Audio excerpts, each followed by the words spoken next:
Hey, salut tout le monde!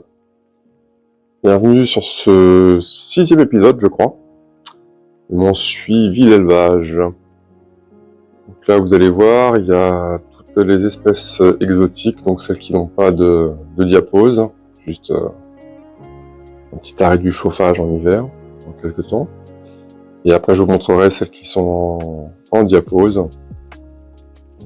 Et voilà. Elles y sont bien, non, pas de soucis, quoi. Allez, on va commencer le petit tour d'élevage, c'est parti. Donc on commence avec les Campolotus nicobarensis qui se développent enfin, ça y est. Il y a eu des mouvements très difficiles, un début très difficile, dû aux nombreuses erreurs que j'ai pu commettre avec elles. La gine a mis du temps à commencer vraiment à pondre, pour le coup. C'est la deuxième ou troisième espèce qui est arrivée chez moi, donc ça devait être courant juillet, fin juillet je pense, en début août maximum. Et pendant un bon moment, elle ne pondait pas, donc j'avais un peu peur. Puis là, vous pouvez voir que ça y est, elle est lancée. Une très belle espèce, hein. J'ai déjà le premier petit média. On voit qu'il y a pas mal de larves. J'ai cru voir passer aussi une ponte récente. Donc ça fait plaisir de les voir enfin en plein développement. J'espère que cet hiver, ça va donner. Allez, on passe à la suivante. Donc là, on est sur les Campolotus aberreri. Donc bon, c'est une espèce qui se développe gentiment, hein. C'est vraiment... c'est pas très fulgurant, on va dire. J'avais un petit peu déconné il y a un mois de ça. Il avait fait un peu froid. Elles étaient sous un câble chauffant qui s'était barré, j'avais pas fait gaffe. Du coup, qui chauffait plus du tout. Et j'ai eu une ouvrière morte de froid. Donc depuis, j'ai corrigé le tir, hein. Elles sont sous tapis de chauffe qui est à 28 degrés, pour être sûr qu'il n'y a pas de souci. Je ne sais pas si c'est leur convient vraiment comme température. En tout cas, il y a de la ponte et du couvain. Voilà. Et elles se développent gentiment. Je crois qu'actuellement, elles sont 7 ou 8 ouvrières. Donc ouais, c'est pas... rien de fulgurant, rien de folichon. Quand elles sont toujours aussi belles, je trouve, hein. C'est vraiment une espèce magnifique. Une coloration de dingue. Et la gine, elle est tout simplement splendide. Voilà. Ils sont dans un petit setup AliExpress, hein, le 2 tubes et la petite ADC 7x7, le grand classique. Marche très très bien. Voilà. Allez, next. Donc là, on est avec les Campolotus vestitus. Très belle espèce, hein, franchement magnifique. Là, je vous ai fait une petite vidéo sur elle. On va pas trop s'éterniser, hein, juste quelques belles images parce qu'elles sont vraiment magnifiques. Donc pour elle, tout se passe bien, ça se développe très très bien. Donc aucun souci. Donc pareil, même setup hein, que les aberreri. Un petit setup AliExpress 7x7 avec l'ADC, 2 tubes. Voilà. Et donc tout va très bien pour elle. Allez, suivante. Alors là, on est avec les Campolotus mutilarius. Donc ils sont arrivés chez moi il y a peut-être 2-3 semaines maintenant. Qui avaient mangé leurs œufs. Le couvain, il y avait des larves, il y avait des cocons, mais il n'y avait plus d'œufs quand elles sont arrivées. Et là, j'ai vu une ponte récente il y a pas longtemps là. Donc du coup, ça montre que elles ont fini par s'acclimater et que du coup tout se passe bien pour elles. Donc pareil, je vous ai fait une petite vidéo sur elle, hein, qui sortira bientôt. Je vais pas trop m'éterniser non plus. Voilà. Voir la gine. Pour le coup, il y a une gine. On peut pas se louper, hein. Il y aura une sacrée différence entre les médias, entre les majors et la gine, pardon. Chose que j'avais du mal à comprendre avec l'ancienne colonie que j'avais, qui à mon avis malheureusement a dû avoir la gine qui a dû mourir durant le trajet et qui a été mangé par la colonie. Voilà. Très belle espèce, hein. Toujours aussi velue, ça change pas. Franchement, elles sont magnifiques. Donc là, on peut voir qu'elles sont en tas. Donc, ce petit setup Antword. Elles ont délaissé quelques salles. En fait, c'est parce que là, la fenêtre était ouverte. Enfin, la porte de la cave, pardon, était ouverte. Il fait un peu froid, donc elles se sont réfugiées sous le tapis de chauffe. Voilà pourquoi. Donc le petit setup qui va bien, le chez Antword. Franchement, il marche super bien, rien à redire. Très bel ADC. Très beau nid. Voilà. Allez, suivante. Alors là, on est avec les Campolotus circumspectus qui se développent toujours très bien. On peut le voir, hein, il y a du couvain à tous les stades.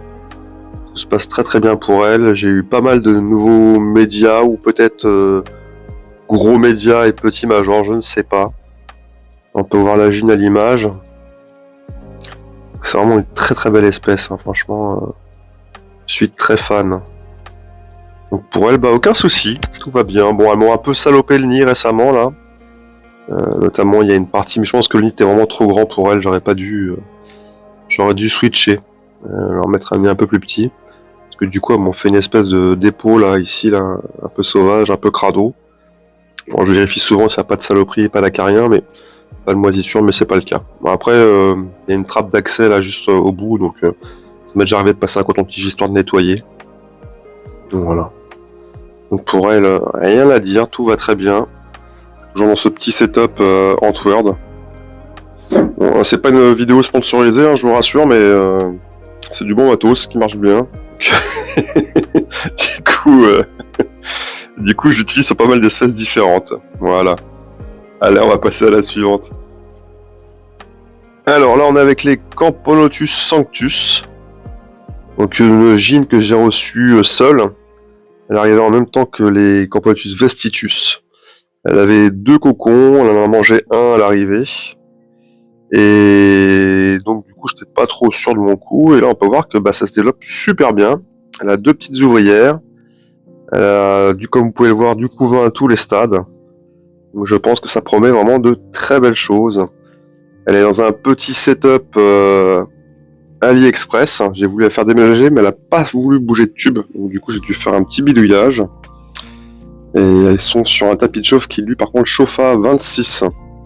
Voilà, pour elle, tout va très bien. Suivante. Alors, là, on est avec les Crématogaster senegalensis. En tout cas, elles ont été données comme ça, parce qu'on me les a offertes. Je sais pas, un abonné me dit apparemment ça serait peut-être pas ça serait peut-être une autre, je sais pas trop pour le coup. Et je me penche sur la question avec des experts Ça y est, j'ai perdu le mot, c'est le problème du live. Faire tout en one shot. Enfin, vous m'avez compris quoi, en gros. Hein. Il faudrait que je vérifie tout ça quoi.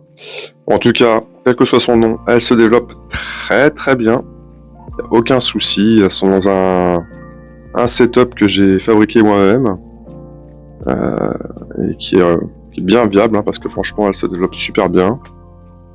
Vous pouvez le voir, hein. Bon, elles m'ont collé tous leurs œufs sur la paroi la plus balèze. Donc, en termes de visibilité sur le nid, c'est pas terrible.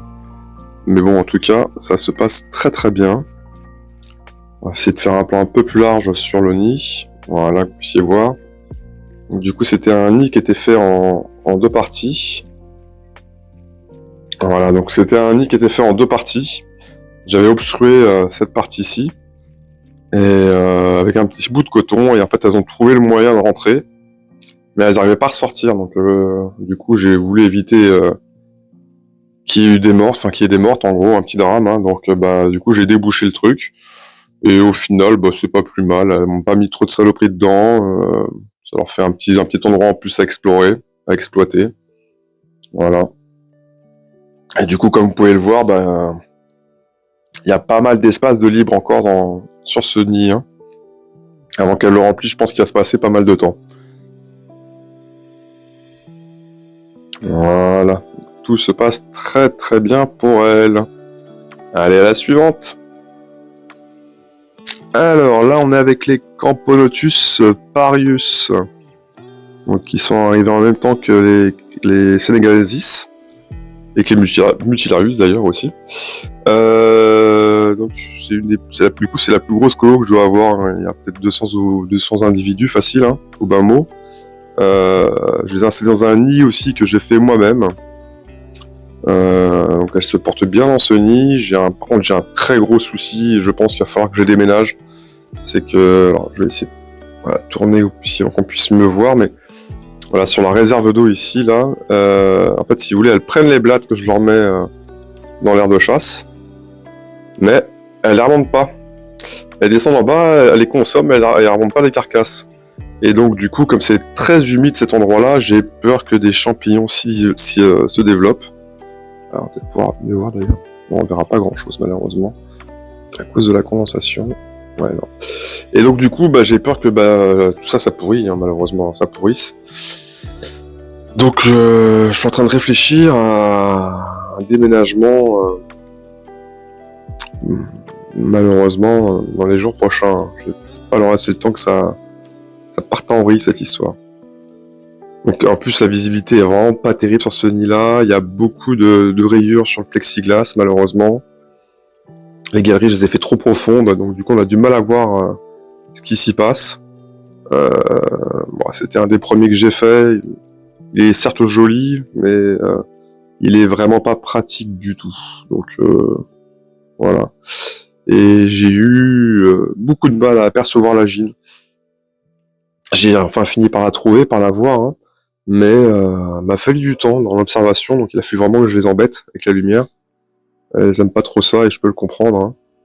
Donc voilà. Donc il va falloir que je les déménage, hein, je pense, dans les jours prochains. Donc je réfléchis à... J'ai un autre nid que j'ai fait aussi moi-même qui pourrait, je pense, convenir. Les galeries sont moins profondes. À voir. Je pense que je vais essayer de les faire bouger là-dedans dans la semaine. Voilà.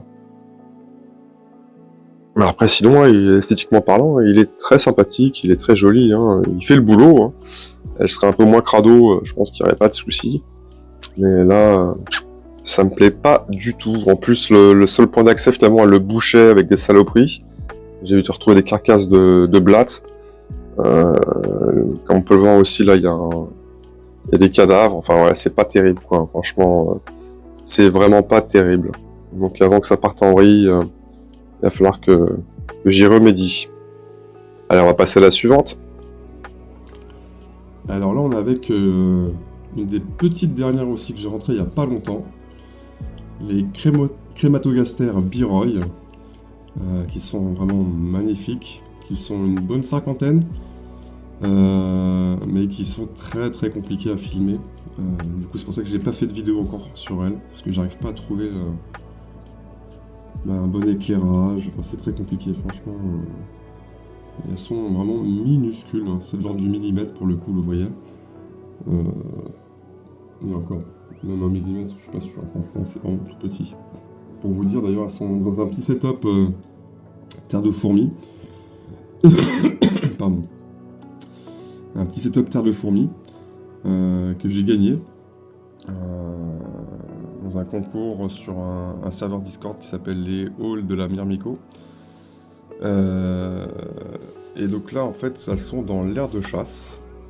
Et sur cette aire de chasse, en fait, il y a des tout petits trous pour aérer, hein, tout bêtement, l'ADC. Hein. Et en fait, elles arrivent à passer à travers. Donc très compliqué.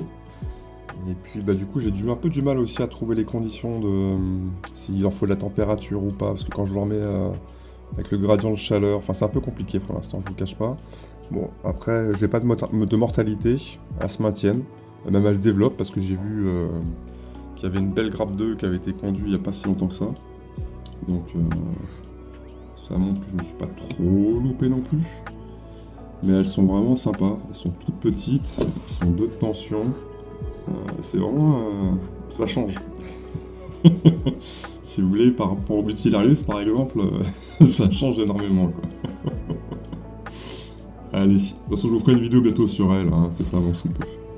Et j'aurais trouvé comment bien les éclairer pour bien les filmer. Allez, on va passer à la suivante.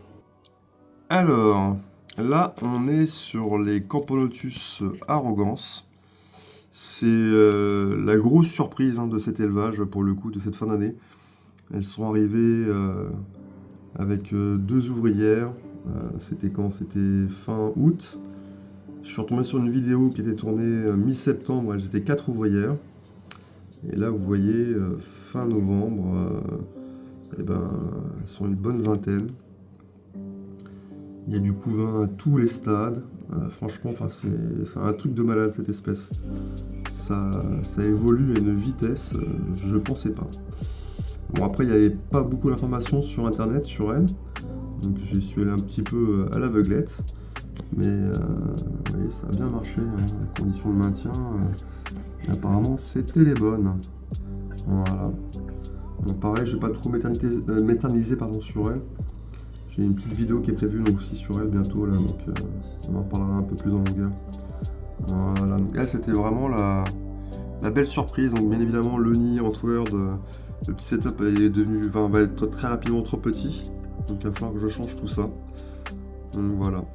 Allez, on va passer aux suivantes. Alors là c'est rapide, hein. C'est toutes les...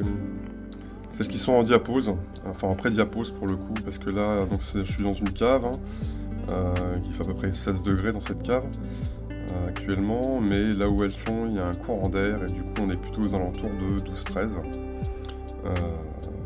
Donc du coup là, pêle-mêle, vous avez des Camponotus Liniperda au fond, là, qui sont en diapose depuis un petit moment déjà. Ici, vous avez les Camponotus crantatus, qui sont aussi en diapose. Ici, vous avez les Messor barbarus. Et dans la petite boîte, le petit nid terre de fourmis, ce sont des Lassus niger, en diapose également. Ici, ce sont des Lassus flavus. Et les 3 boîtes qui nous restent, les 3 setups qui nous restent, dans le désordre, vous avez ceux qui me restent...